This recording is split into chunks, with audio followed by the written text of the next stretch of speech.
Tenemos entonces las rentas de actividades lucrativas, en, en la cual ya habíamos visto una reseña, ¿verdad? Mencionábamos de esas rentas o ingresos, ¿verdad? Que pueda percibir una entidad en la cual tiene actividades que generan una ganancia, ¿verdad? Bien, vamos a ver qué es lo que nos dice el hecho generador, que es, ¿a qué se refiere con el hecho generador?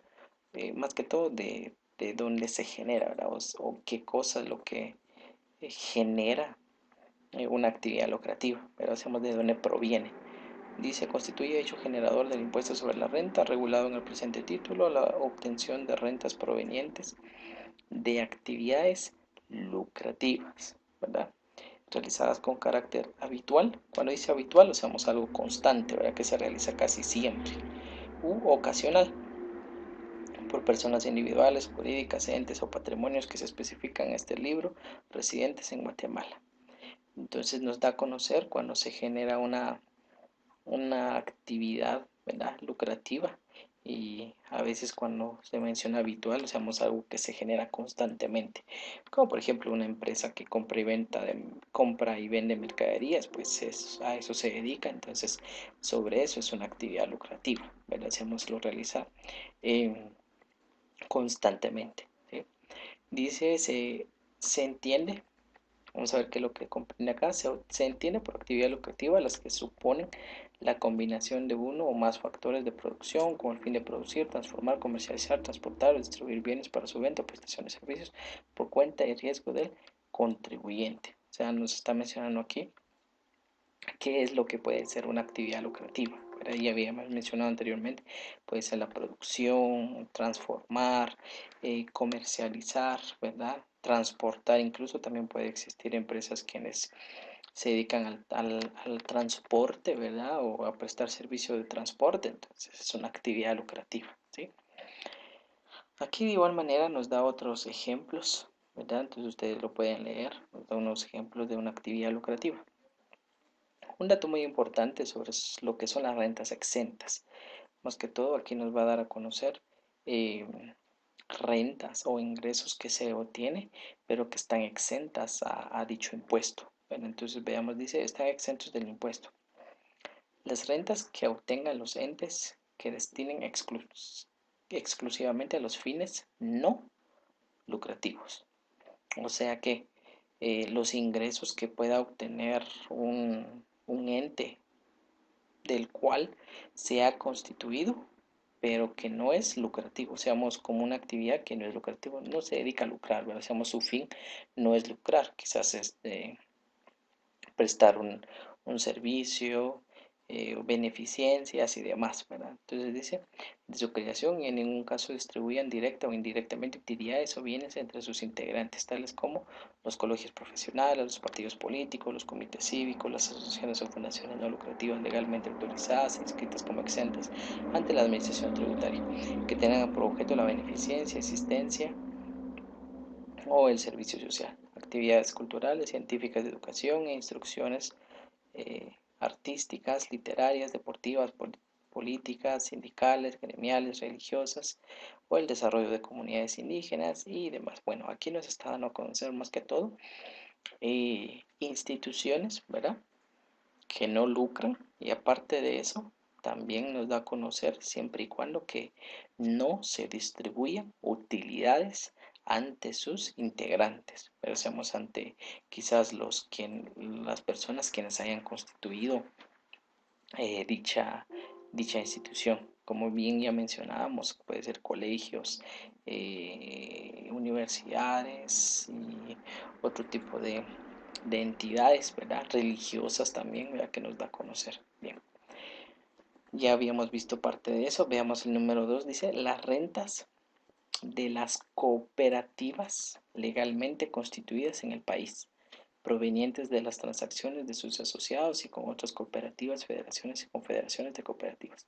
Sin embargo, bueno, vamos a ver eso, dice que las cooperativas que legalmente se han constituido en el país no pagan ISR. Entonces nos está diciendo que las cooperativas no pagan. Después dice, sin embargo, las rentas provenientes de operaciones con terceros sí están grabadas. No seamos, es como que transacciones que pueda realizar una de o diferentes de estas instituciones que no, quizás hasta cierto punto que no tengan mayor cosa que ver con la transacción que realiza una cooperativa, ¿verdad? Por eso dice acá eh, que son provenientes de las transacciones con sus asociados y con otras cooperativas, federaciones y confederaciones de cooperativas, pero sí con otro tipo de instituciones, como menciona ahí. Entonces sí tendría que pagar ISR si es que son transacciones con terceros. Bien, sujetos pasivos. Aquí el artículo 12, contribuyentes del impuesto, ¿verdad?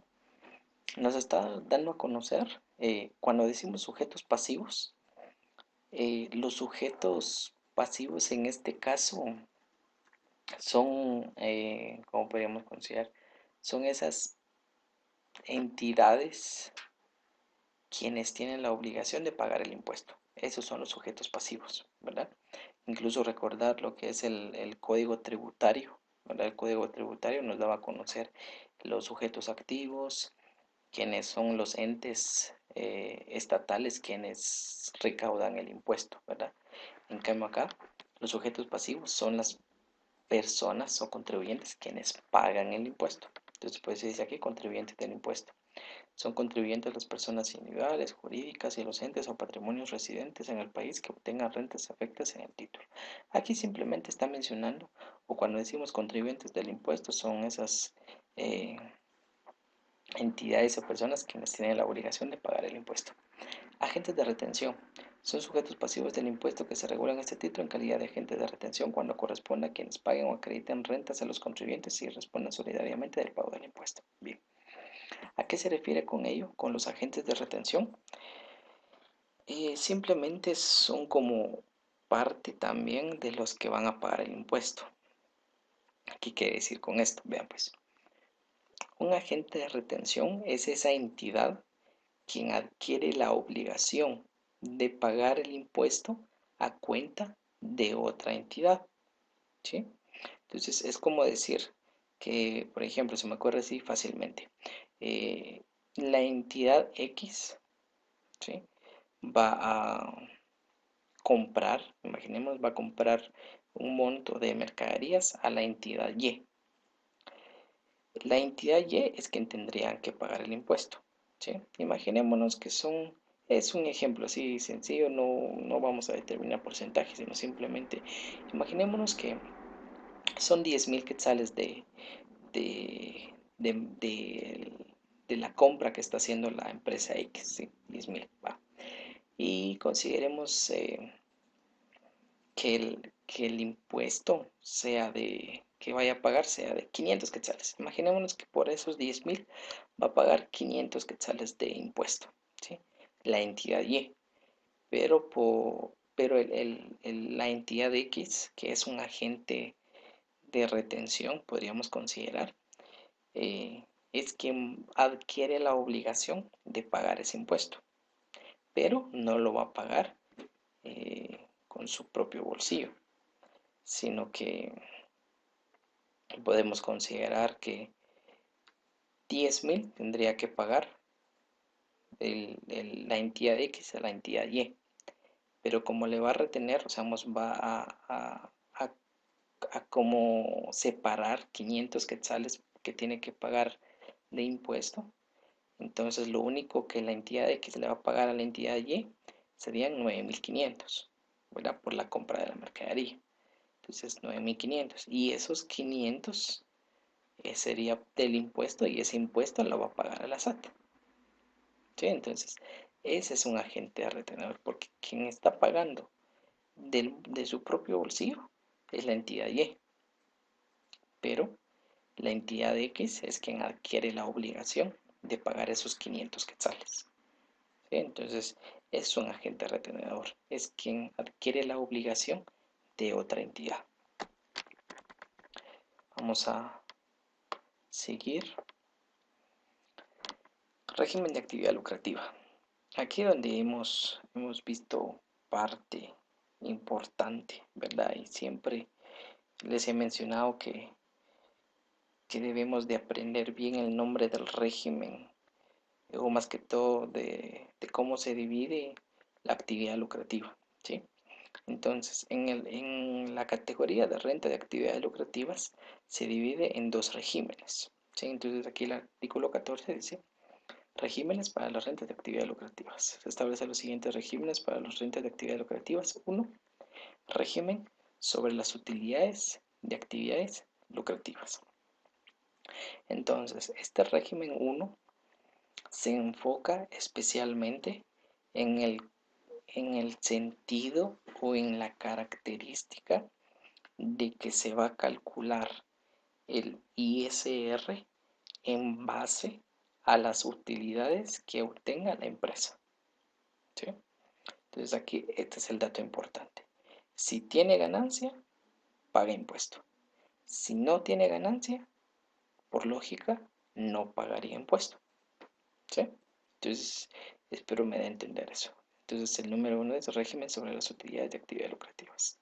Si obtiene ganancia, paga impuesto. Si no tiene ganancia, no paga impuesto. Es el número 1. El número 2 dice régimen opcional simplificado sobre ingresos de actividades lucrativas. Aquí le da el realce en los ingresos, ¿sí? Entonces aquí pues dependiendo de los ingresos que tiene la empresa, pues va pagando el impuesto. Obviamente hay porcentajes, pues esos porcentajes lo vamos a ver en breves momentos. Ahí lo subrayo, ¿sí? Subrayan estos dos regímenes. Elementos comunes, dice el artículo 15, exclusión de rentas de capital y la base imponible.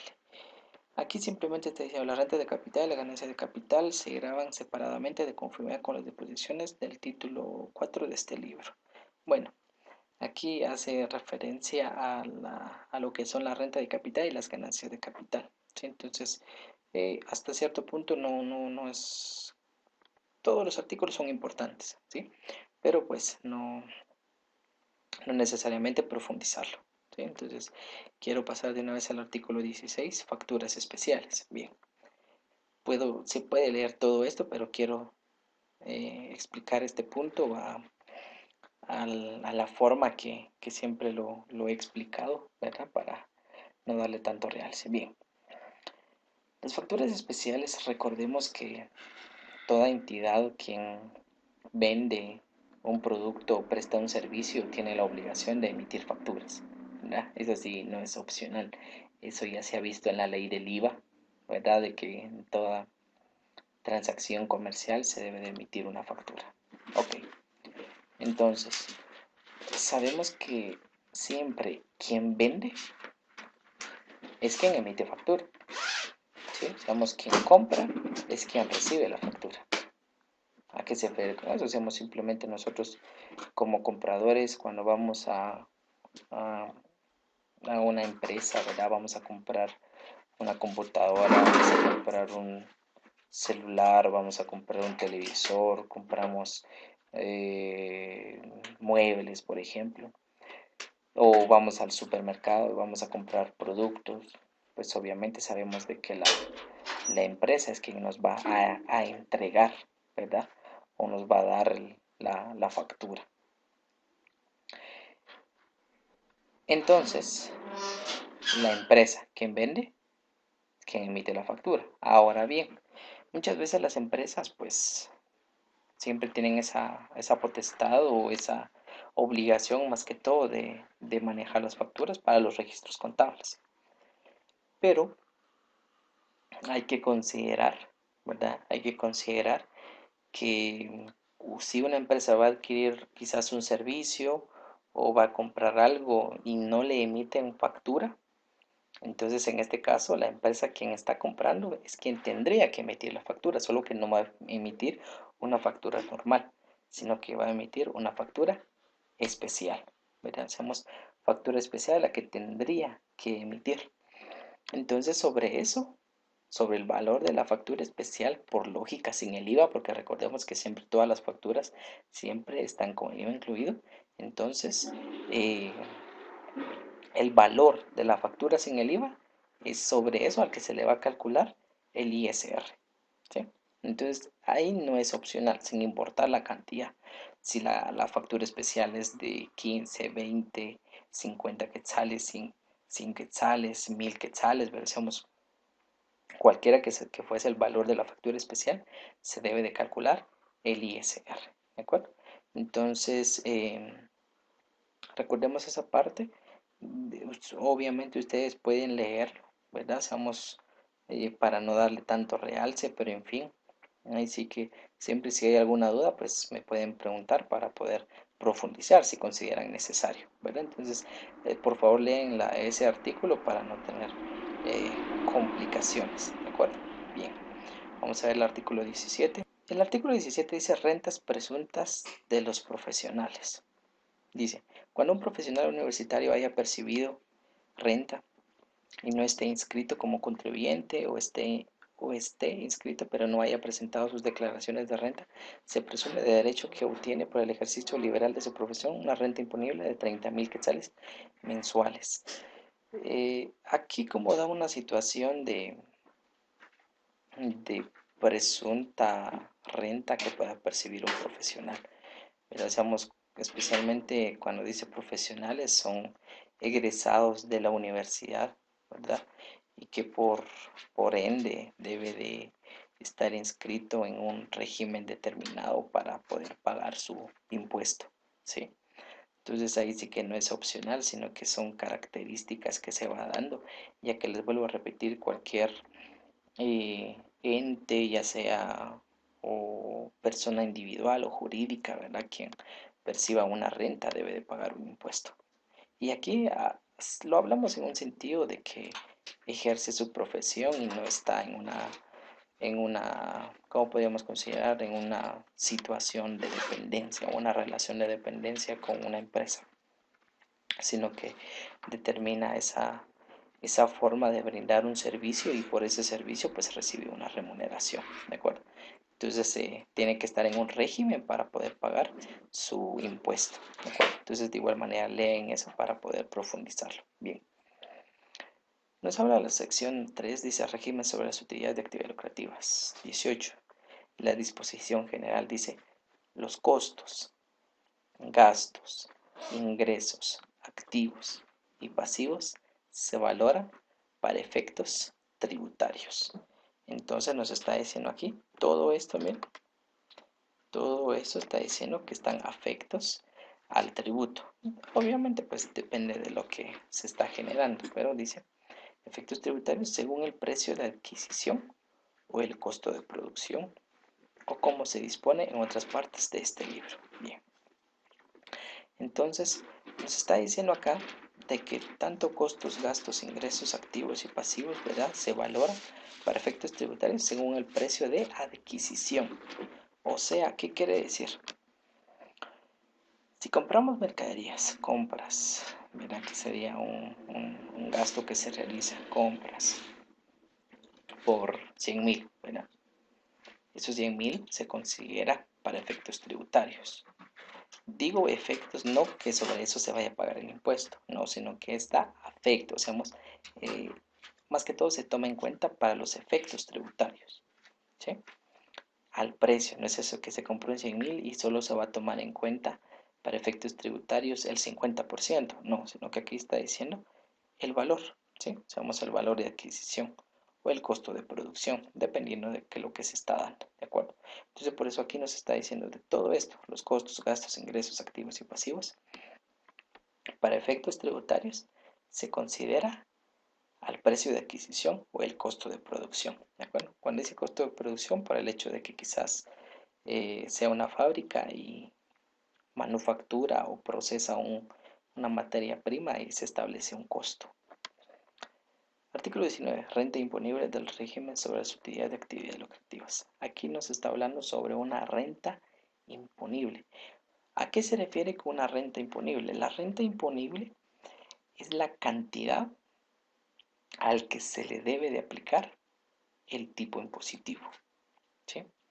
Es como decir que una cantidad que nosotros le vamos a aplicar el porcentaje para establecer el ISR. Eso se refiere a la renta imponible. Ahora bien, veamos qué dice el artículo. Los contribuyentes que se inscriban en el régimen sobre las utilidades de actividades lucrativas deben determinar su renta imponible. Ahí subrayan esto, por favor. Dice, deben determinar su renta imponible deduciendo, o sea, cuando dice deduciendo, o sea, restando, ¿verdad? De la renta bruta, las rentas exentas. Una renta bruta es el total de ingresos. Incluso ahorita vamos a ver qué es el concepto de renta bruta. Pero la renta bruta es el total de ingresos que percibe una entidad. ¿Sí? Todos los ingresos que haya percibido es la renta bruta. Entonces, por eso dice, deduciendo de la renta bruta las rentas exentas. O sea, el total de ingresos se le debe de restar la renta exenta. Y los costos y gastos deducibles de conformidad con esta ley. Y debe sumar los costos y gastos para la generación de rentas exentas. ¿Verdad? Entonces aquí está mencionando que a la renta bruta se le va a restar las rentas exentas, se le resta los costos y gastos deducibles, ¿sí? O sea, también se le tiene que restar según esta ley y se suma los costos y gastos para la generación de rentas exentas. O sea, ¿qué quiere decir acá? Puede que las rentas exentas, vuelvo a repetir, las rentas exentas son ingresos. Puede que esos ingresos son exentas y esa exención de la renta quizás haya generado gastos, ¿sí? O costos. Entonces también eso, en este caso, como ya se le había sumado, o mejor dicho, ya se le había restado al, en los costos, pero hacemos aquí aparecen los costos deducibles. Consideremos que estos costos estaban sumados todos los costos y gastos, ¿verdad? Entonces por eso posteriormente se suma para establecer la renta imponible, ¿de acuerdo? Entonces a eso es lo que se refiere. Obviamente vamos a ver en un ejemplo práctico para que sea, ¿cómo podemos decir? Para que sea explícito, pero vuelvo a repetir. Renta bruta son todos los ingresos, ¿sí? Ok, todos los ingresos. Imaginémonos que el total de ingresos sea 100.000, ¿sí? Todos los ingresos son 100.000, bien. Y hay rentas exentas, ¿sí? Que están dentro de esos 100.000. O sea, las rentas brutas es todos los ingresos. Las rentas exentas, que también son ingresos, ya están incluidos en la renta bruta, ¿sí? Va. Ahora bien, imaginémonos que las rentas exentas sean 5.000. Consideremos que rentas exentas sean 5.000. Va. Ahora bien, esas rentas exentas se restan, ¿sí? Se resta a la renta bruta. Entonces, por el momento llevamos 95.000. Imaginémonos que los costos y gastos deducibles sean 45.000. ¿Sí? Ok. Entonces, esos 45.000, ¿sí? Eh, se resta a los 95.000. O sea que al final tenemos 50.000. Esos 50.000, imaginémonos también que haya gastos o costos y gastos que se hayan generado por las rentas exentas. Y esos costos y gastos están incluidos en los costos y gastos deducibles. Imaginémonos que sean 1.000, ¿sí? De costos y gastos que se generaron por rentas exentas. 1.000 quetzales. Ok. Entonces, como eso ya estaba incluido en los costos y gastos deducibles, ¿sí? Entonces esos costos y gastos se van a sumar a los 50.000. Entonces, esos 50.000 más 1.000 nos da 51.000. Eso es la renta imponible, a la cantidad al que le vamos a aplicar el ISR. ¿De acuerdo? Entonces, por favor, subrayen esta parte. Si gustan, pueden subrayar todo o si no, desde aquí, cuando dice se determina la renta imponible y todo esto, ¿sí? Subrayenlo, por favor. ¿De acuerdo? Entonces, para no tener complicaciones. Bien. Espero me ha dado a entender, ¿verdad? Hacemos hasta cierto punto se vuelve un poquito complejo, ¿verdad? Pero espero que no tengamos complicación. Incluso, como les decía, vamos a tener un ejemplo para ello, ¿verdad? Para no tener complicaciones, ¿sí? Y así seguir avanzando. Bien, vamos a ver la renta bruta. Consideramos esta parte de la renta bruta, como les decía, es el total de ingresos. Vamos a ver qué es lo que nos dice aquí. Constituye renta bruta el conjunto de ingresos. Dice, constituye renta bruta el conjunto de ingresos y beneficios de toda naturaleza, grabados o exentos, ¿verdad? Hacemos todo lo que es ingresos, ¿de acuerdo? Habitual o no. Cuando dice habitual o no, sabemos que si es constante los ingresos o no. Devengados o percibidos. Hay una diferencia entre lo devengado y lo percibido. Devengado es ganado, percibido es lo recibido. ¿Cómo lo vemos desde ese punto de vista? Veamos. Imaginémonos que tenemos ingresos, ¿sí? Ingresos que se recibieron, pero que aún no se han ganado, ¿verdad? Puede existir esa probabilidad. Imaginémonos que el 1 de septiembre hayamos recibido 5.000 quetzales, ¿verdad? 5.000 quetzales vamos a ver, de comisiones, ¿verdad? Comisiones recibidas, percibidas, mejor dicho, comisiones percibidas, 5.000 quetzales.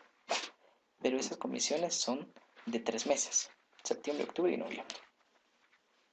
Pero nosotros solo lo registramos como comisiones percibidas. ¿Sí?